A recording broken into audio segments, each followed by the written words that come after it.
Rajnandini restaurant এবং বারের মালিক এই গৌর ঘোষ তৃণমূলের মদদে ওই বালু মল্লিককে টাকা খাইয়ে প্রতিদিন প্রতিনিয়ত তিনি যে মহিলাদেরকে নিয়ে দেহ ব্যবসার মতন নোংরা কাজকর্ম চালিয়ে গেছেন, সেটা আজকের দিনে আমরা এখানে দাঁড়িয়ে মহিলারা কখনো মেনে নেব না। আমরা যে কোনো মূল্যে এই বারটাকে বন্ধ করতে দেব করার জন্য আমরা বলছি। এটা কি ধরনের ছোট ছোট বাচ্চাদের নিয়ে যে ব্যবসা চলছে? আমাদের মূলত চারটে আমরা দাবি নিয়ে এখানে এসেছি। প্রথমত আমাদের দাবি হচ্ছে মহিলাদেরকে নিয়ে নোংরা যে ব্যবসা, দেহ ব্যবসা, সেটা এই বারে করা চলবে না, প্রত্যেকদিন প্রতিনিয়তভাবে। দ্বিতীয় দফা হচ্ছে এই পোস্ট অফিস রোড, এখানে 3টে স্কুল, পাশে হাবড়া হসপিটাল, তাদের অসুস্থ রোগী নিয়ে যাওয়ার প্রচণ্ড সমস্যা হচ্ছে। এমনকি স্কুলে ছাত্রছাত্রীদেরকে তাদের পরিবারের সদস্যদেরকেও অস্বস্তিতে পড়তে হচ্ছে। 5 মিনিটে যাওয়ার জায়গায় আধা ঘন্টা হয়ে যাচ্ছে, একটা গাড়ি খালি করে এনারা, আমরা যেতে পারি না ঠিক মতো। এই রাজনন্দিনী রেস্টুরেন্ট বারটা এখানে থাকায় এখানে যত্রতন্ত্র গাড়ি পার্কিং হচ্ছে, তার কারণে রাস্তাটা সংকীর্ণ হয়ে যাচ্ছে, যার জন্য যানজটের সৃষ্টি হচ্ছে এবং রাস্তায় অ্যাক্সিডেন্টের মতন ঘটনা অনবরত ঘটে চলেছে এবং যানজট অনবরত হয়ে চলেছে।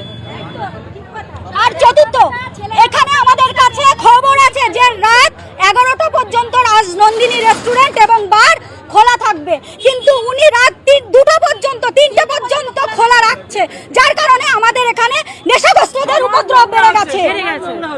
আর তার জন্য আমাদের এই সমাজ আমাদের অশান্তিপূর্ণ হয়ে যাচ্ছে। আমরা এই দাবিতে যে কোনো মূল্যে আমাদের বার বন্ধ করতে হবে। অবশ্যই কথা বলেছি, ঠিক আছে, উনি অস্বীকার করছে, বারবার অস্বীকার করছে, ঠিক আছে। আর বলছে আপনি প্রশাসনকে জানেন, আমি বুঝে নেব। বলেছে যে প্রশাসনের কাছে জানাতে আমরা যাব, অবশ্যই যাব, প্রশাসনের কাছে যাব, আমাদের সম্মানীয় বিধায়কের কাছে যাব, এই বারটা বন্ধ করার জন্য আমাদেরকে যত দূর যেতে হয় আমরা তত দূর যাব।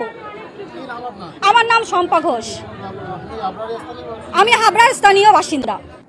দেখো, ব্যাপার হচ্ছে রাজনন্দিনী রেস্টুরেন্ট আজকের রেস্টুরেন্ট নয়, এটা হচ্ছে 26 বছরের আমাদের ঐতিহ্যবাহী রেস্টুরেন্ট এবং আমি রেস্টুরেন্টটা চালাচ্ছি 99 থেকে এবং বারের লাইসেন্স পাই আমরা 2003 সালে।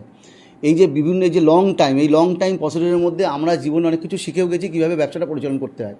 আমরা একদম নির্দিষ্ট টাইম মেনে, আইন কানুন মেনে এবং সরকারের যে যা বৈধতা আছে, জিএসটি সমস্ত ট্যাক্স ইনক্লুডিং সব দিয়ে, প্রভিডেন্ট ফান্ড, ইএসআই দিয়ে সব স্টাফদেরকে সেভাবে কিন্তু রাজনীতিকে মেনটেন করা।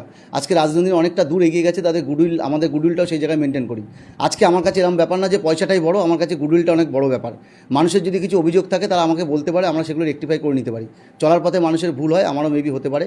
তাদের বক্তব্য যে রাজনীতি নাকি রাত 2টো পর্যন্ত চলে, আমরা 2টো পর্যন্ত চালাই না, বার আমরা 12টার মধ্যেই বন্ধ করে দিই। আমাদের যেটুকুনি লাইসেন্সের টাইম একদম বৈধ টাইম মেনেই আমরা বন্ধ করি এবং এই যার জন্য ডিপার্টমেন্ট আছে, একটা এক্সাইজ ডিপার্টমেন্ট আছে, ওয়েস্ট বেঙ্গল সরকারের এক্সাইজ ডিপার্টমেন্ট আছে, তারা কিন্তু অফিসাররা রাত 12টার সময় এসে ভিজিট করে ক্যামেরায় ফটো তুলে নিয়ে যায়।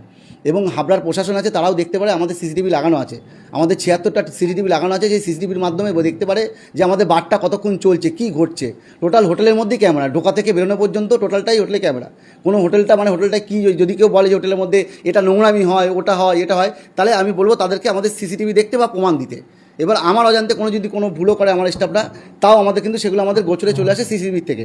তাদের কথা হচ্ছে টাইমিং, আর হচ্ছে রাজধানীর সামনে কিছুটা গাড়ি পার্কিং থাকে, ভিড় হয়। রাজধানীর সামনে আমাদের 2টো সিকিউরিটি থাকে এবং 2টো সিকিউরিটি কিন্তু সবসময় মেনটেন করে। আর যেখানে একটা হিউজ বড়, এত বড় রেস্টুরেন্ট, আমাদের কিন্তু বেসমেন্টে কিন্তু পার্কিংয়ের ব্যবস্থা আছে। রাজধানীর ব্যাক সাইডে কিন্তু আমাদের প্রায় 15 কাঠা জমির উপরে পার্কিংয়ের ব্যবস্থা আছে। সেখানে তাদের অভিযোগ যে বাইরের মেয়েরা এখানে আনাগোনা করে এবং এই জায়গার যারা সাধারণ মানুষ আছে তাদের অসুবিধা হচ্ছে বা তাদের এই জায়গার পরিবেশটা নষ্ট হচ্ছে, কি বলবেন? না দেখুন, আমাদের রেস্টুরেন্টে কিন্তু খুব হাই ফাই মানুষ বা ভালো মানুষ বা বারের দিক থেকেও আমাদের সামনে একটা বার আছে। বারটা কিন্তু আজকের বার না, দীর্ঘদিনের বার।